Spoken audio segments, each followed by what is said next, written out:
são vários, né? Mais de um. Eles estão a cavalo. O cavalcante está a pé. Olha a relação de poder que se coloca aí, de força. É a mesma relação que está na outra novela, né? O que significa uma pessoa que está no cavalo? Ela está olhando de baixo para cima, né? Só que, o que o cavalcante vai fazer? Apesar de ele estar fragilizado, né? Ele vai conseguir fazer um gesto, que é um gesto físico, que a Águida lembrou, que é pular pelo sarcófago, né? Por essa espécie de sarcófago, ele vai pular pelo sarcófago, e esse gesto do pular é o mesmo gesto que ele faz com a língua, é o mesmo gesto que ele está fazendo com as palavras, que ele está se salvando ali pelo pulo, mas ele também dá um pulo, de certa forma, indireto, nesse grupo com essa espécie de charada que ele deixa no ar, né? Então é interessante a gente pensar nisso. São os mesmos elementos da novela anterior. É como se ele, com o corpo, se colocasse numa outra posição. Exato. Quando ele dá esse pulo, ele está chegando lá na altura do cavalo, superando o cavalo. E ao mesmo tempo as palavras também dão esse salto, claro, né? Colocam ele numa outra... Se existe essa relação de poder, assim, por que o Guido se recusa a entrar no brigado? Quer dizer, eles, digamos assim, já teriam convidado e ele recusa mesmo. Quer dizer, ele não quer entrar, fazer parte desse poder. Então, não sei se isso... Quem eu vejo assim que o poder, não sei se parece que está com o Guido, não com os outros, talvez pelo poder da palavra. Exato. Mas a princípio ele se recusou a essa. Então, isso verte, né? No começo Porque tá com os outros. Porque esse poder dos outros é um poder simplesmente formal, como é formal o poder do Conrado. Ele é o chefe. Né? O Guido tem um poder, mas é um poder simbólico. Mas que no momento em que ele precisa, que é o que eles estavam colocando, ele consegue ter essa sagacidade, essa inteligência, esse engenho de conseguir sobressair dessa situação. Così a dir cominciò. Quantunque leggiadre donne oggi mi siano da voi state tolte da due in su delle novelle delle quali io m'avea pensato di doverne una dire, non di meno me ne pure è una rimasa da raccontare, nella conclusione della quale si contiene un siffatto motto che forse non ci se n'è alcuno di tanto sentimento puntato. Dovete adunque sapere che nei tempi passati furono nella nostra città assai belle e laudevoli usanze, delle quali oggi niuna ve n'è rimasa, mercé della avarizia che in quella che con le ricchezze è cresciuta, la quale tutte l'ha discacciata. Tra le quali n'era una totale che in diversi luoghi per Firenze si ragionavano insieme i gentili uomini delle contrade e facevano loro brigate di certo numero, guardando di mettervi tali che comportare potessero acconciamente le spese, e oggi l'uno doman l'altro, e così per ordine tutti metteva un tavolo, ciascuno il suo dì a tutta la brigata. E in quella spesse volte onoravano i gentili uomini forestieri, quando ve ne capitavano e ancora dei cittadini, e civilmente si vestivano insieme almeno una volta l'anno, e insieme ai dì più notabili cavalcavano per la città e talora armeggiavano, e massimamente per le feste principali, o quando alcuna lieta novella di vittoria o d'altro fosse venuta nella città. Então, essa jornada tem justamente esse tema, né? Ou seja... As frases bem feitas de espírito que tiram uma pessoa de uma situação difícil, né? Então, o Quíquíbio sai da situação difícil Lá, se o senhor tivesse gritado o passarinho cozido ia mostrar a perna. E o Guido Cavalcanti fala, vocês estão na casa de vocês, Sinta-se à vontade. fiquem à vontade para fazer o que quiserem, né? Então é também uma frase de espírito que, imagina, eles deviam estar atazanando o coitadinho do Guido Cavalcanti, que estava passando, provavelmente pensando, né, fazendo mais uma poesia. E ele prontamente acaba dizendo, não, vocês estão em casa de vocês, façam o que vocês quiserem que eu vou embora. O poder do verbo, né? É o poder do verbo, o poder da palavra, né? Como... Mas acho que é uma palavra humana, né? Acho Muito que isso é humana. fundamental. Algo que é do raciocínio, que é da inteligência, que vem daquele determinado, acho que alguém falou isso, né? Naquele determinado contexto, como se sair daquilo, né?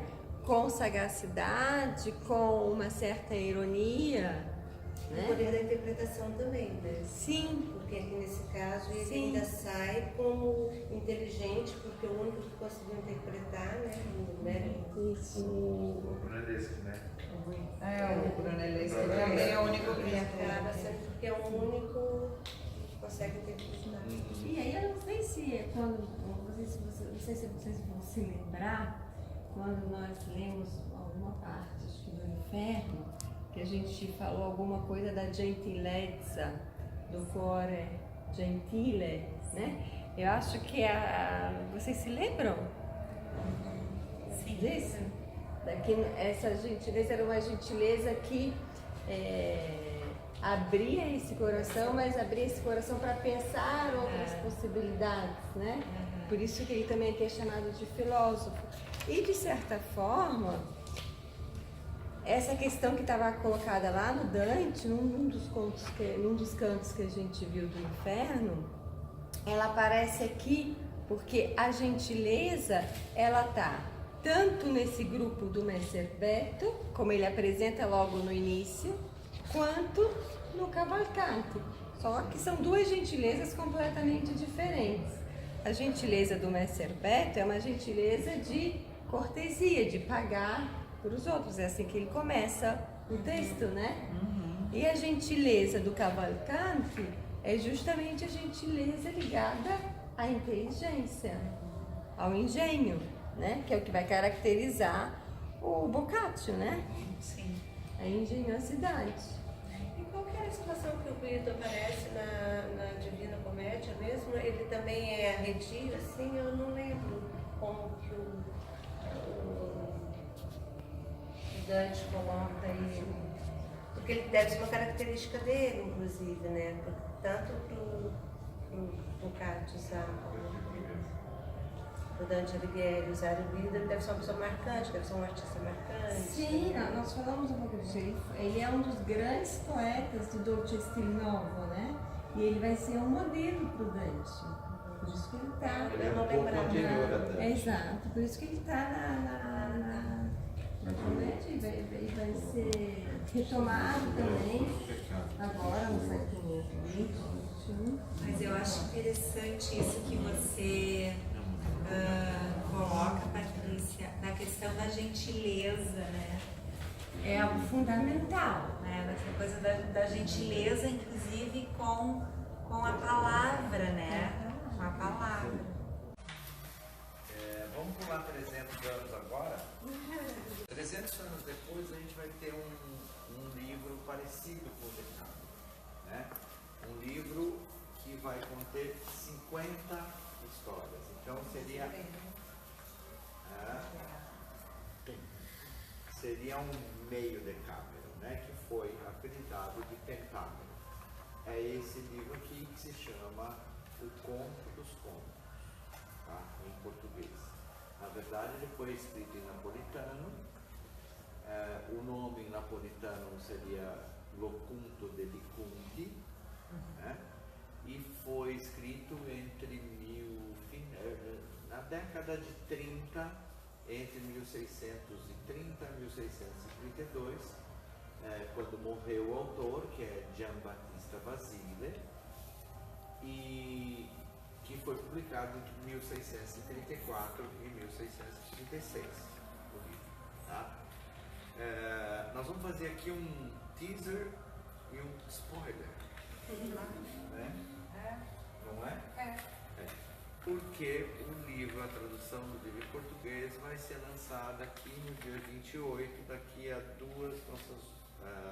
Dois encontros. daqui a 2 encontros. Então o nosso encontro do dia 28 vai ser um encontro curto e depois nós vamos fazer o lançamento do livro em português, o Conto dos Contos em português. Então, só para vocês terem uma ideia, o que é o Conto dos Contos? O Conto dos Contos são 50 contos maravilhosos, 50 contos de fadas, né? O que a gente chama de contos de fadas. Conto em napolitano quer dizer exatamente conto de fada. Tá? O Basílio escreveu esse livro, ele era cortesão, vivia na corte, foi governador de várias regiões em volta de Nápoles e ele que na época era vice-reinado espanhol, tá? Ele vivia na corte e ele escreveu esse livro porque como ele andou muito na região ali, ele acabou recolhendo várias histórias orais das pessoas mais humildes que contavam essas histórias para os filhos. E é a primeira vez que alguém sistematiza essas histórias, né, e coloca no papel histórias que a gente conhece, que depois foram apropriadas pelos irmãos Grimm, pelos Perrault, até pelo Disney. Né? Então a gente tem nesse livro, por exemplo, começou um spoiler, não vou citar tudo. A gente tem, por exemplo, o Gato de Botas, que todo mundo conhece. A gente tem a Bela Adormecida. A gente tem a Cinderela. E é a primeira vez que se colocou essa história no papel. Tá? E outras, João Maria, enfim. Né? Dessas 50 histórias... Que eram histórias orais. Foram recolhidas na região. Não todas são histórias orais. Muita coisa ele foi pegar nas metamorfoses do vídeo. Ele foi pegar na mitologia grega, na mitologia romana, Eros e Psique, por exemplo. Ele acaba contando histórias em cima dessas histórias. Não, o Édipo ainda não. O Édipo ainda não. Não no sentido freudiano, pelo menos. A questão, tá. A gente tem uma coisa parecida, mas esse aí depois eu conto. E é assim, por que chama o Conto dos Contos?